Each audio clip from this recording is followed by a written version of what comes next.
সমাপ্তি আচার্য লিখেছেন বাঁকাদাহ থেকে। সুপ্রিয় প্রাত্যহিকী, সংক্রান্তি পুজোর দিন ফর্দটা বরমশাইয়ের হাতে ধরিয়ে দিয়ে বললাম, তাড়াতাড়ি গিয়ে সব নিয়ে এসো। বরমশাই বললেন, তোমার এই পুজো আর উপবাসের চক্করে একদিন শরীরটাই ভেঙে যাবে।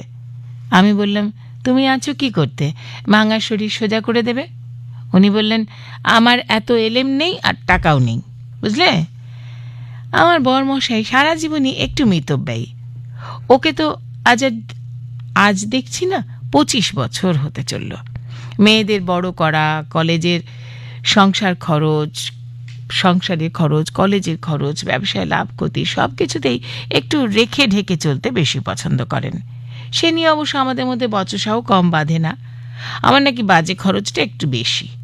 আমার পুজো পার্বণ আর উপবাসের সামান্য খরচটুকু ওর কাছে বাজে খরচের সামিল। এই তো সেদিন উপবাস ভঙ্গের দিন সে কি তর্কযুদ্ধ। রইল তোমার সংসার, চললাম বাপের বাড়ি। বর বললেন, হ্যাঁ যাও, কদিন ওখানে পুজো আর উপবাস করে এসো। যেদিন সত্যিই যাব ঠিক করেছি, মেয়েরা বলল, মা সামনে তো বাবার জন্মদিন, প্লিজ জন্মদিনের আগে যেও না। বাবা বলেছে এবার বড় করে জন্মদিনের পার্টি হবে। শুনে বললাম, ঠিক আছে। মনে মনে বললাম, করাচ্ছি পার্টি। জন্মদিনের দিন সকালে সবাইকে ডেকে বললাম, কোনো অনুষ্ঠান হবে না বাড়িতে।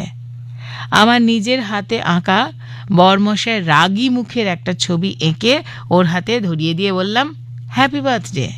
উনি বললেন, এটা কি হলো? আমি বললাম, তোমার গিফট, তোমার বাজে খরচটা একটু কমিয়ে দিলাম। বরমশাই ও রাগী মুখের ছবির দিকে হাঁ করে তাকিয়ে রইল। সমাপ্তি আচার্য লিখেছেন বাঁকাদাহ, বাঁকুড়া থেকে।